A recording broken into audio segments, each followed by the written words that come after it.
Time starts now. So, hi, I'm Brian. I'm a web developer and I haven't slept for, I don't know. And this is Alvin, he's my friend. He's a game designer. So our project, our program is Araro. It's Plow. So what is this Araro? So if you want to try this out, there's a really beta or alpha version out there at araro.karniman.org. You can play this game. This is a game. This is a game, okay?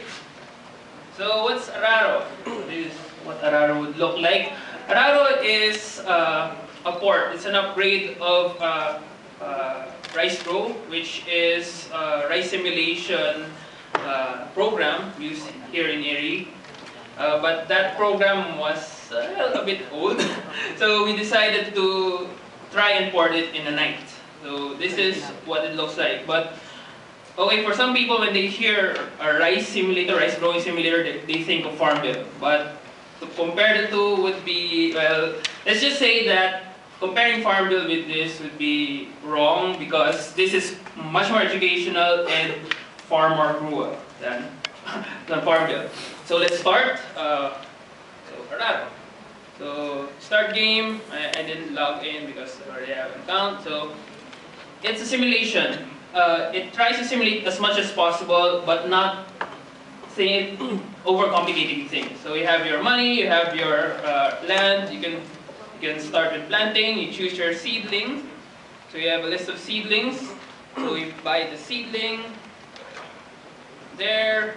So you're ready for plowing. You decide what to do. So there are parts of the program where you have to decide to do whether you use a tractor or you use a carabao. There are pros and cons to either. So don't have time to discuss those. So just look at the money. That's 88,000. If we rent a carabao, that should go down to 87,000. Okay. So and we proceed with the other stuff. So we wait for a week, couple of weeks. We reduce this special version of rice to just 40 days. It's too long to demo 120 days in this app. So we also simulate certain events that would be useful for people who would use the simulation. For instance, if say weeds would attack, this is a simple simulation. So what you do, use herbicide or you hand weed. Let's use hand weed.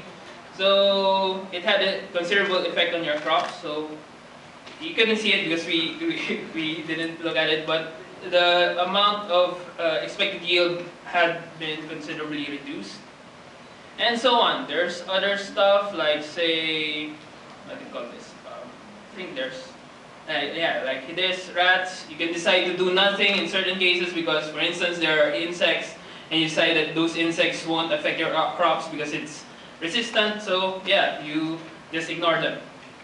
So since it's a simulation, you could also do some stuff like adjusting some variables like the worker pay. So every week you pay your workers per hectare. You can adjust that. The owner of the app can adjust that to fit the simulation.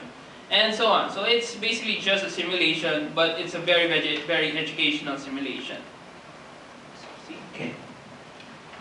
So let's proceed to the presentation. So why reimagine it now? One of the things is that serious games is getting to pick up.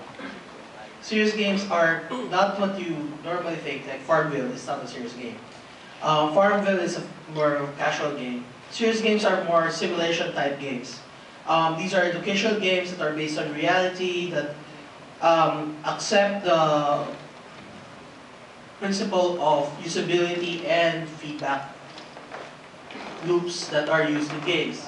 So food security, and now food security is the point of IRRI, and with research spanning so vast, training and information is hard to actually teach to people. Games can help in this way, in that it can speed the process, and it can also improve how people behave. So why use that? Cheaper than to simulate real life. And we can't control any real life situations like nature. So game progression and learning principles I discussed earlier. Reach and depth. Most of the time, it's harder to teach people just by reading stuff. It has depth but no reach. But with the game, you can have better reach, at the same time still retaining a balance of depth. So what needs training and education, mobility. Okay, time's up. Please give him